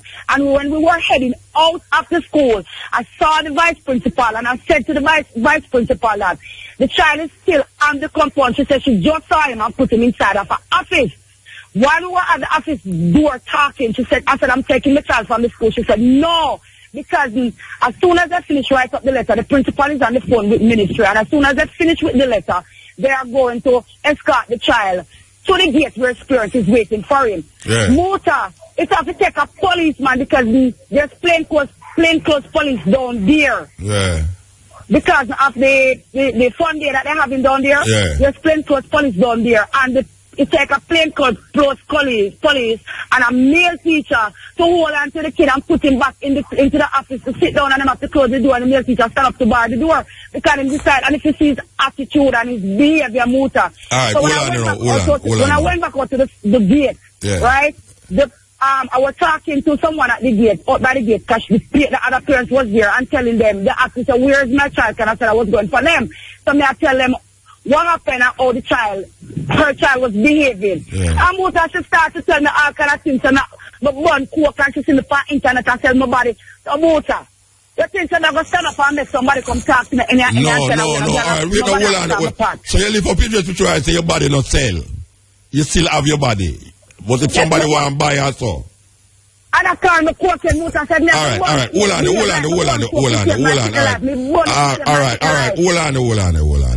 Because we can't go through this till 7 o'clock tonight. You hear me I say now? It's very important that when you come to a consensus, say, when you go and sit down with a counselor, she agree and you agree for do it. Yeah, Muta, so, and it's mixed up thing now. Alright, the mixed up thing now work. So we are trying to come to the conclusion, say, the back and forth thing is not the thing now. What we need to do is to agree that we go and sit down with the counselor and make the counselor deal with this in a most respectable way. Right? Yeah, Muta. So you agree with that, Sheen-R? Muta, I agree with it, but look. Alright, no, carry me no more. Today, she made me think twice. And think no twice. Wait no man, in the interest of other young children, and in the interest of the school and for dignity, may I ask you now that nobody change your mind because she's the true word at you and you true word at her. May I say, at this moment in time, me no want go through who did say that or who said that again. May I say, need to sit down, and I'm glad to hear that the two owner agrees to that sit down. Don't business what she wants to say again. Don't make that bother you right now. Because you deal with the interests of 2 children. The 2 children, them, is at stake, yes or no, not the 2 owner. See? We are asking that go back to the school going to find the counselor or the police and sit down with the counselor and deal with the thing. You want to agree with that? Yeah, Muta, 110% me agree with that. Shirley, and you agree with that? Muta, I agree, but listen to me now. No, you're not idiot and you're not idiot. No, but me no want you tell me. You've been meeting to a school. No, wait, no, but 2 parents meeting together. So you don't agree with it then. So you don't agree with it then. You're not sending back your kids to school with my child. So you don't agree. What are you trying to tell the school to do? But Mama, I don't want, you see the cash pass come on and I don't want cut you off unnecessarily. That's what they want to know the money. Right. No, so me ask you if you agree to go to the counselor with her. Yes, Muta, I agree. Alright, give thanks. I'm going to have none to hide. Alright, so the next time I talk to you now, me go hear what the counselor say, right? Alright, Muta. Alright, give thanks. We love you very much. Oretta, we love you very much. Yeah, Muta. Alright, give thanks, yes. Okay, may I tell you? And so, let me not tell Shirley and say me love her, man. And she thought me say me love you, know. And Oretta need to show me that picture there. The police who take the picture need to show me that picture, you know. Okay. So here we are saying, oh, boy, that's all like a tenement, yeah. I think a while ago, I go find myself in that. It's like a tenement, yeah. I go find myself in that tenement, yeah, brother. That's all, believe you. I want nobody not dash, no. No, not chippy for me, yeah. Believe you me. Because that used to go out in that tenement, yeah, you know. Woman take see up to that, throw them things out of them chimney and then say, sorry, me never know, say this stand up downstairs. Yeah, this is the Steppn razor. Boy, I feel tired. Trust me. I need a chauffeur to drive go over here later and start. No, I tell you. Boy, I feel like I just come out and tell them in the yard. Alright. So, hope to them can resolve that issue they're doing now because it's terrible. It's really terrible. We see where there's a plan for Mobile Clock Tower repair, but the people are actually Well, we are reading it out of the North Coast Times, where the St. James Parish Council want to repair the Montego Bay clock tower and purchase a new clock at a cost of $23,000. I am trying to find out why is it that these clocks in these center towns never usually work. Most of them don't work. Somebody needs to look on it, believe you me, because it's a symbolism, that is a symbolic thing where the clock in each parish, in the heart of the town itself, you always have a clock. Like Alpha Tree, Crossroad and all them places. But usually most of them now work. So we see in the North Coast Times where them say that the St. James Parish Council want to repair the clock and put a new clock in it, costing $23,000. So, I don't know, politicians supposed to have them money they can just give. Yeah, one of the member of parliament, them. We see a little news here where we don't know what news it is, that Madonna drop off her stage at the Brick Award, but my Pierce Morgan say the reason why she drop off at the stage is that she must realize that she old, you know. Pierce Morgan said the reason why she drop off at the stage is because she must realize that she old, you know, and she must stop all the holy antics. I mean, I say she really go on with some antics still, you know. Me say that other night, ask her, she Steppn. I mean, I say the woman go on like say she 20 years old, you don't believe. Yeah. She 56 years old. I mean, one now will keep it and reach out 56, people still have a jump up them way there. And where my boy there, Lucian have a way where skin poop a lip on stage. When skin, we don't know. Yes, alright. For instance, a man like an Elephant Man now. I don't know how Elephant Man are going to perform when they reach all my age, you know, because for them thing is energetic thing, you know. It's not where them are step on stage. It's not how them are sing, you know, because them man not sing and say nothing. Me say Elephant Man a perform and from him say 2 words, him start do some action and wave in the ear and the word jump. When they reach my age, me don't know where them are going to do Rasta. Believe you me, them better go and do what them are do from now, because after that, that is it. Alright, Panama serious level here, so now. I don't know if anyone remember where Peter Phillips and the bank them did come together for rob Jamaican people. Some money, even though small it was. But the people them ball out and them reverse it and say them nah bother. It's like the oil price. I don't know how much people remember that gas price where started a riot in Jamaica. And because of the riot, the government rolled back the price. But it's a strategy, because them roll back the price and then them slowly increase the price. That nobody was realizing that the price was actually going back to the price where the original say that caused the riot in the first place. Well, we see where them now come with a scheme, you know, for really make the customers them feel it. National Commercial Bank, NCB, has announced that several of its fees are to be increased as of Monday, March the 16th. Listen to this, you know, because it sounds to me like them lose one way and now them go around the corner another way. And it now come worse than we did say we don't really want it happen, but now them find a way now to manipulate money left in your bank account.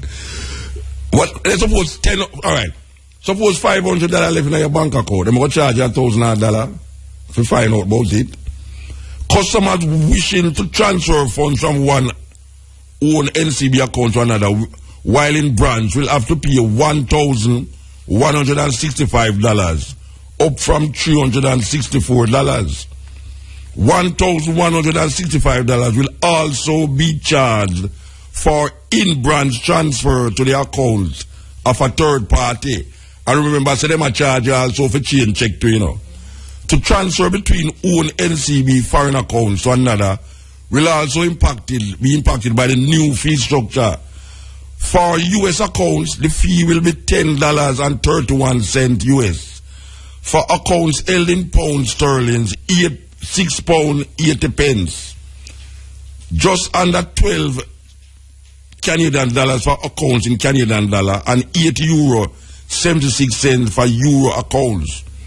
Business customers will have to pay $1,165 for balance inquiries done either in branch or using the customer care service.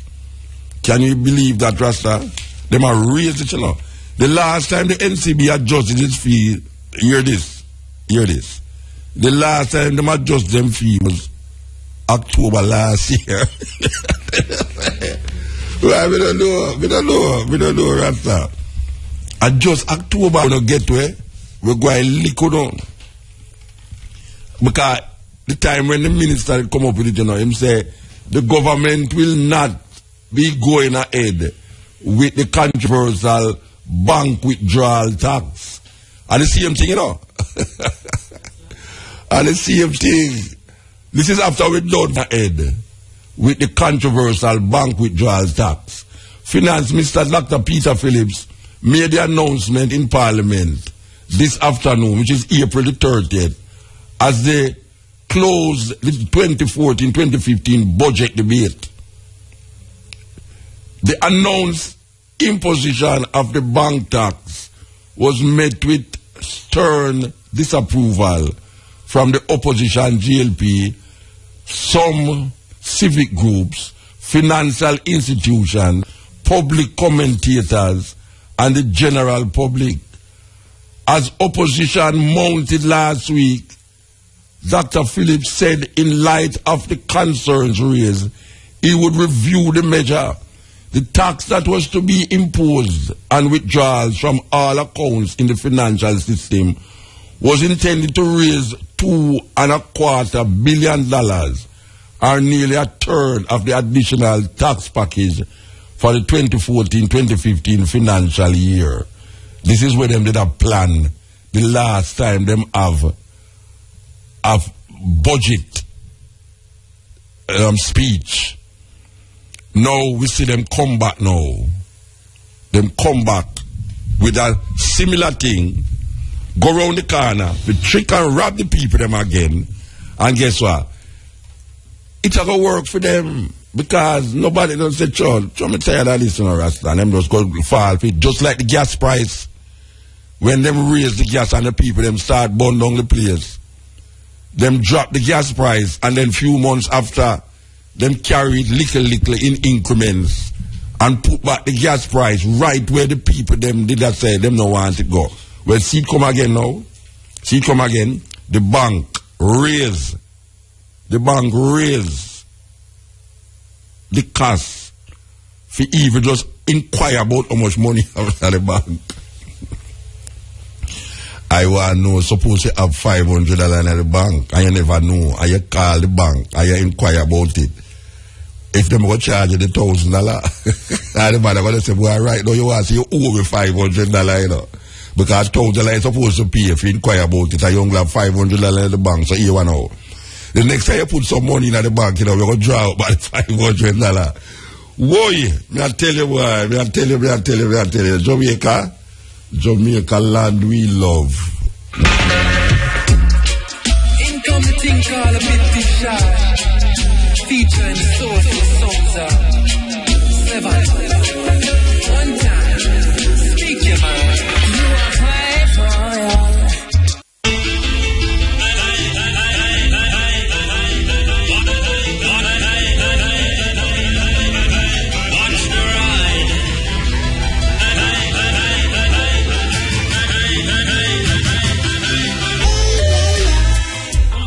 Yeah, we are reminded that tomorrow will be 1 year since Chad Young passed away. 1 year.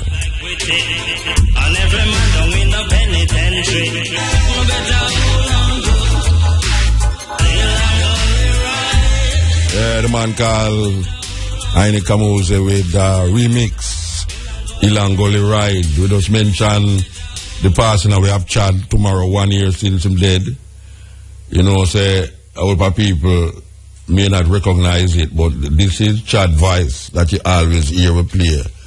as a little jingle. RFM, #1 radio station in the whole wide world. Me not joke. RFM, thought-provoking, always smoking. Lyrics like a bazooka. You are listening to Mutabaruka. It's time for a change. Think hard. Bring back the loving and the dance. Watch this. Yeah, this is the Steppn razor. I mean, this is the slow Steppn razor. All right. I don't know how much you remember this sister who sued the Bajan court government because of searching her, cavity searching, and her name Sheen.R. Well, I want to report to you, did you know that she never get the whole her money up to now? She don't get the whole her money up to now. So, I don't know. About a year and something, you know, Sheen.R. Well, I know she now wait for her money just to make them just go out with the rest. That's all she say, make them go out with the rest. But it's ironical that after all of that alabaloo, she has still not gotten all of the money that she's supposed to get according to the court. But back to this NCB thing, you know, because it's a serious thing. Now, according to the report we just read a while ago, the last raise them get was in the last October. What is it? And one of my callers them is asking the same question too.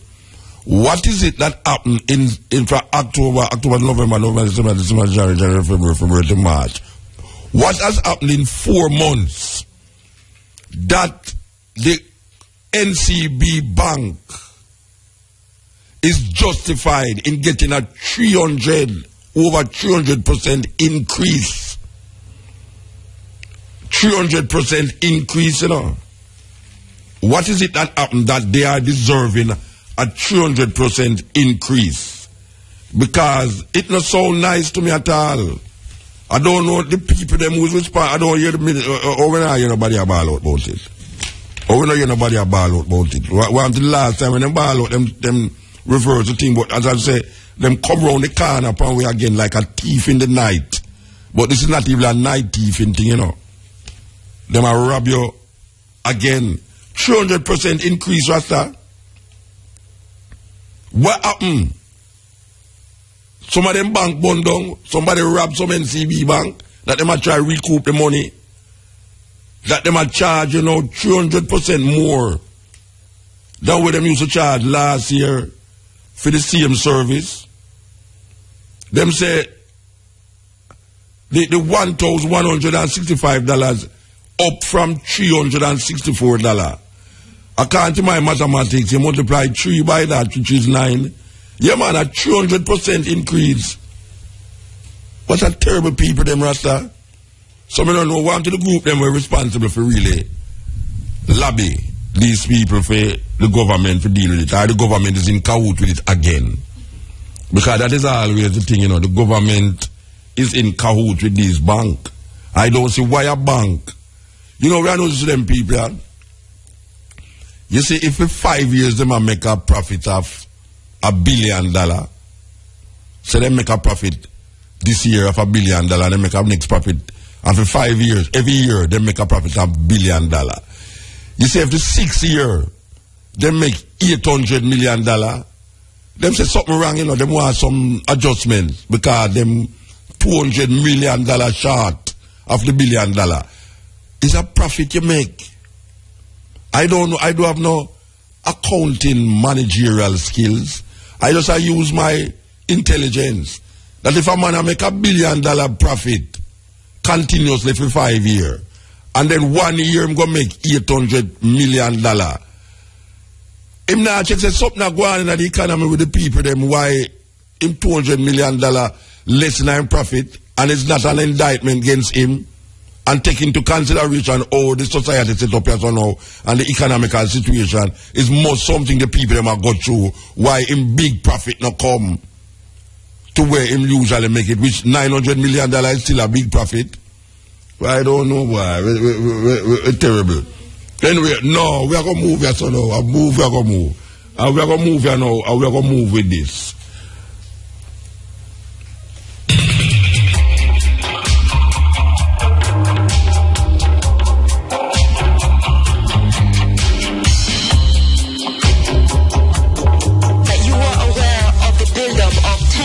No, I was not. You're not watching the news at all? No, I don't, Miss Martin. I do not read the newspapers, matter headlines, and I do not watch the news. I see. So how are you advised of matters that are in the public domain that may touch and concern your ministry? Other persons read and might call me and say, read today's paper. I really don't. I see. Because the news is very, very disturbing. So, you know, it's best to just... But I can tell you the foreign news. I can tell you everything that is happening right around the world. So that's even more disturbing.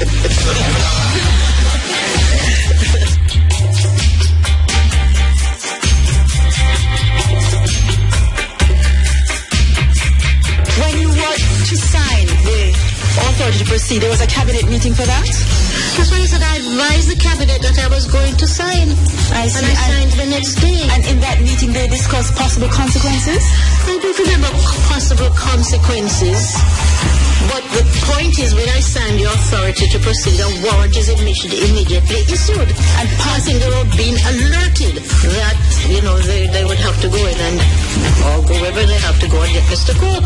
And that was when they indicated that they could perhaps experience some difficulty. Who were they that indicated that they could possibly There were only two persons there, Miss Martin. Who? The Commissioner of Police and the Brigadier. I see. And that was on the 17th of May. Exactly, so it will have been the day before, I believe. The day before you actually signed I signed it on the 18th. I see. Yes. So this meeting would have been on the 17th? I think so. Yes. And after that, you were aware of the build-up of tension? No, I was not. You're not watching the news at all? No, I don't, Miss Martin. I do not read the newspapers, matter headlines, and I do not watch the news. I see. So how are you advised of matters that are in the public domain that may touch and concern your ministry? Other persons read and might call me and say, read today's paper. I really don't. I see. Because the news is very, very disturbing. So, you know, it's best to just... But I can tell you the foreign news. I can tell you everything that is happening right around the world. So that's even more disturbing. Yeah, we give thanks to the moment, give thanks for the time, give thanks for the energy. We want to thank Samantha, me too, and we want to thank Neil for really participating at the program so heavily. So, I gone, you know, till next week. I gone. Everybody feel irate when they listen to irate. Everybody love irate. Yeah, it's 5:46 and it's news time. Live at 5:45.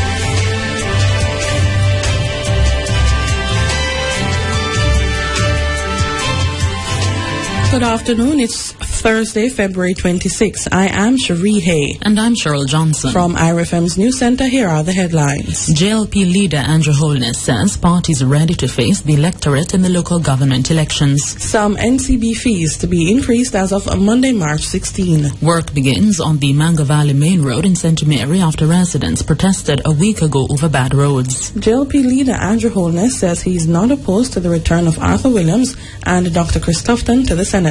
The father of African nationalism, Nkrumah gave funds to other nationalist movements and preached the message across the continent. This mid-20th century is Africa's.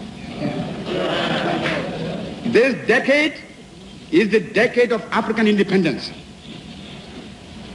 Forward then to independence. To independence now.